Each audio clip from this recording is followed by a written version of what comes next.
Бисмилля, вальхамдулилля, вассалату вассаламу аля расулилля, амма ба'д. Ассаламу алейкум, рахматуллахи баракатуху. Урматтуу достор, сабактар устулантабыз жин жана шайтандар ааламы. Өтүлүп аткан маселелерибиз шайтандын, жиндердин ошол максатына жетиш үчүн кайсы жолдорду колдонушат.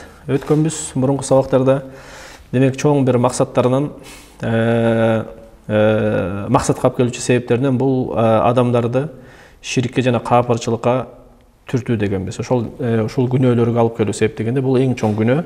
Жана кимде ким ушул күнөөнүн үстүндө тооба кылбастан жан берген болсо, албетте анын бара турган жери түбөлүк тозок болот. Андан соң айтканбыз, динге жаңылык кошуу бидат дегенбиз. Ошол бидат демек аныктамасын айтып кеттик, түшүндүрмө берип кеттик. Бүгүн эми демек бидат, динге жаңылык кошуу негизги максат бул жерден кайра эле ошол бидат аркылуу айтканбыз шайтан каапырчылыкка, ширикке алып келишти көздөйт. Ошол себептен иблис үчүн бидат бөлөк чоң күнөөлөргө караганда сүйкүмдүүрөөк. Ошол ширик жана каапырчылыктан бөлөк чоң күнөөлөр бар, бидаттан бөлөк. Бул кайсы? Киши өлтүрүү, зына кылуу, арак ичүү,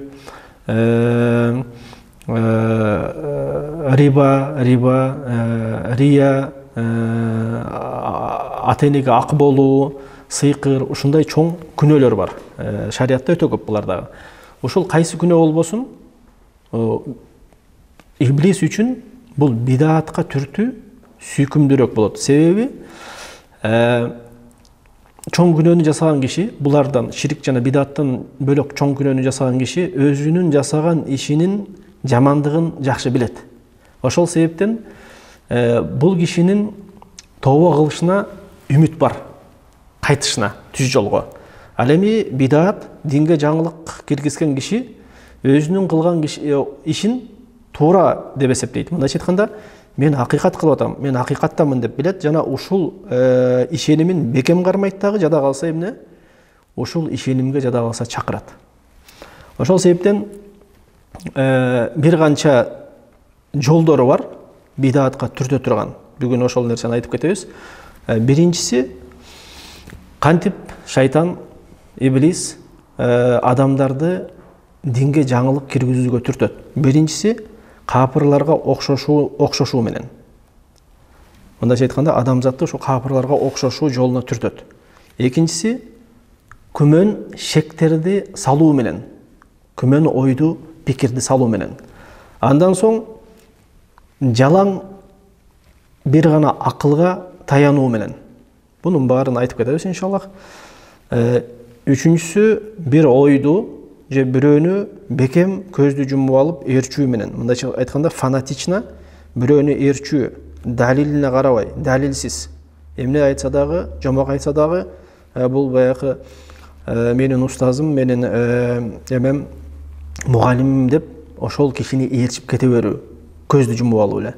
Андан кийин жахилдик, сабатсыздык менен ушул нерсеге түртөт. Андан кийин ар кандай майрам, шаңчы өкөттөрдү өткөрүү менен, андан кийин Аллах тыйган нерселерден көз жумуу менен, унчукпай коюу менен. Ар бир ушул нерселерди демек карап кетебиз. Демек булардан канча экен? 7 жол бар экен. Бирок жолдору көп албетте. Бул мындай ачык айкын, мындайча айтканда көрүнгөн бир шайтандын бидатка адамзатты түртүүчү бир жолдорунан. Демек биринчиси каапырларга окшошуу менен дедик.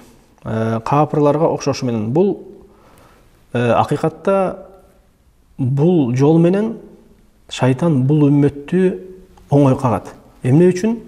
Негизи бул үммөттүн адашуусунун себебинин жолу ушул эмне? Себеби ушул каапырларга окшошуу. Себептен пайгамбарыбыз хадисте жада калса айткан,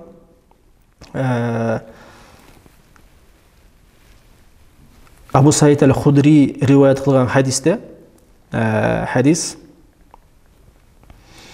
пайгамбар саллаллаху алейхи ва саллям айтат: силер албетте дейт, силерге чейинкилердин жолун карышма карыш, чыканакка чыканак ээрчийсиңер дейт. Мындайча айтканда, артынан калбай ээрчийсиңер дейт. Ийизме ийиз ээрчийсиңер.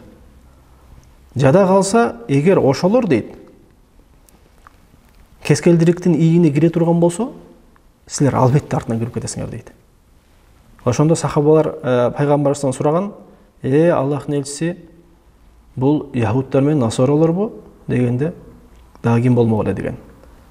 Мындайча айтканда, ислам динине чейин ошол яһуд менен насоралардын дини болгон, ошол динди ээрчийсиңер деп атат. Ошолор кылган ишти ээрчийсиңер дейт. Бунун мааниси эмнеде? Мааниси Аллах Таала мусулманга бөлөк диндерден, мындайча айтканда, капырлардан айырмаланып турган бир айырманы берген. Жана Аллах Таала бул үммөткө ислам дини менен шарапаттуу кылып, урматтап, сыйлап, ушул дин менен даражасын бөлөк диндерден бүт бардыгынан өйдө көтөрүп койгон. Ошон үчүн бул нерсенин үстүнө пайгамбарыбыз да иштеп, жана колдон келишинче ушул капырларга окшошпостукту дайыма хадистерде көп алып келген. Мындайча айтканда, бул дин өзгөчө дин, жана өзүнүн өзгөчөлүгү бар. Бөлөктөргө окшошпойт эч убакта.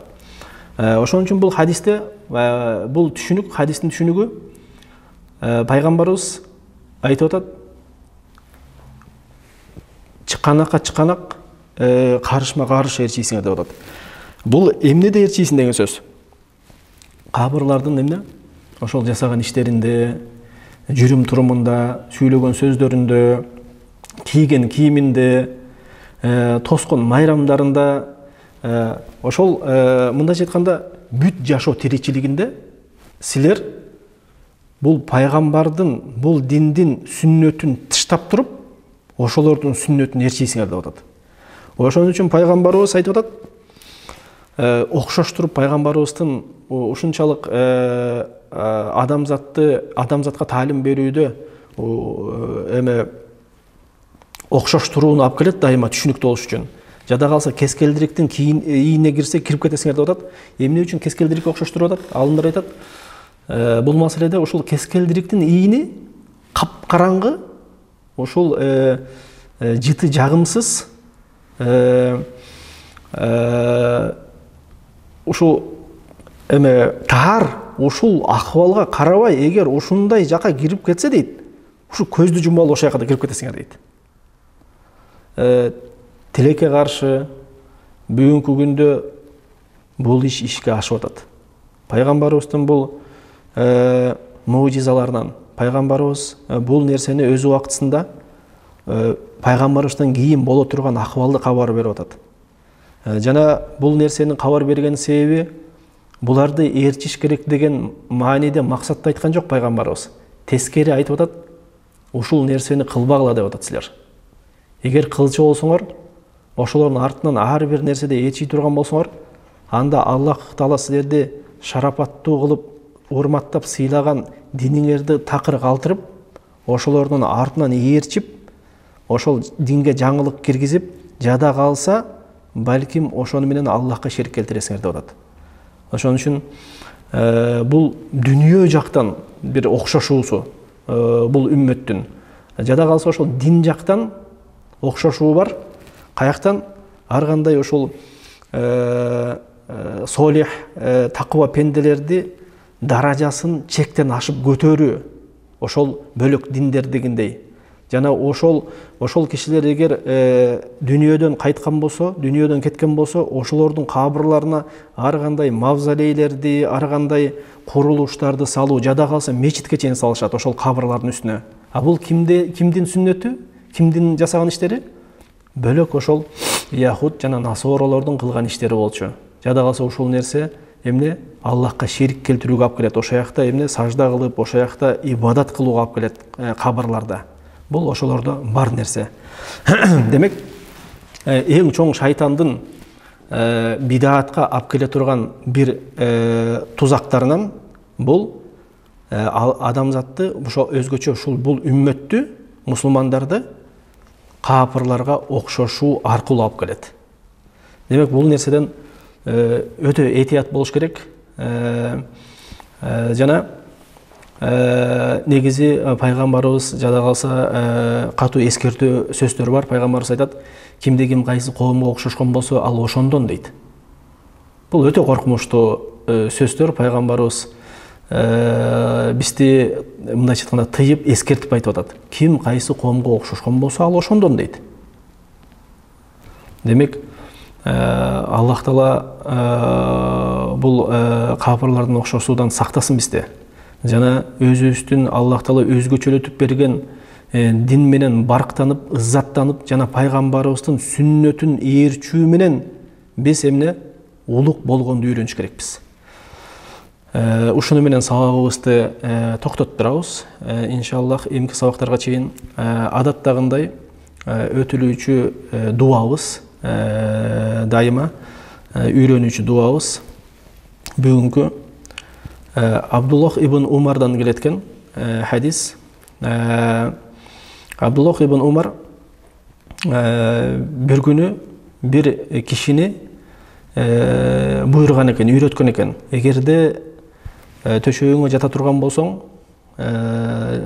анда мынтип айт дейт: Аллахумма иннека халакта нафси ва анта таваффаха лака маматуха ва махьяха ин ахьяйтаха фахфазха ва ин аматтаха фагфир лаха Аллахумма инни асалука ал-афия.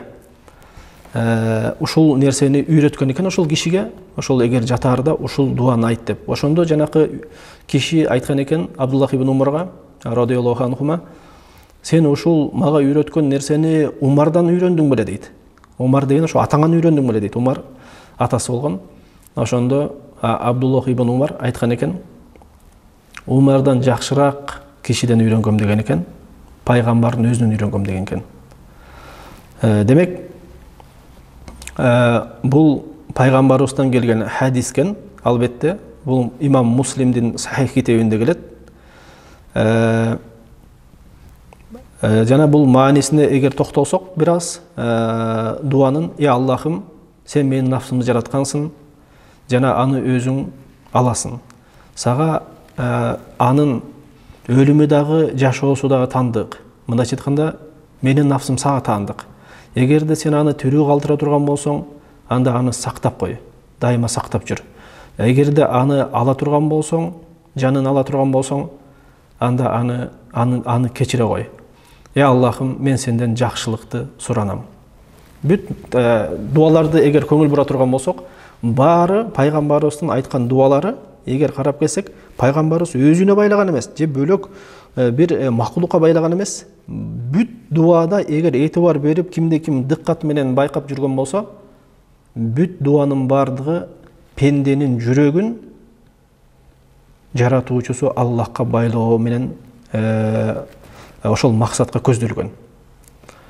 Аллах Таала баарыбыздын жүрөгүбүздү бир гана Аллахка байласын, жана ар бирибизди жаныбызды мусулман акыбалда, жана пайгамбарыбыздын сүннөтүн ээрчиген акыбалда алсын. Жана Аллахым ушул дүйнөдө акыйкатта турууда бизди бекем кылсын, бизге жардам берсин. Субханакаллахумма ва бихамдик ашхаду ан ла илаха илля анта астагфирука ва атубу илейк. Görüşкөнчө сак саламатта болуңуздар. Ассаламу алейкум ва рахматуллахи ва баракатуху.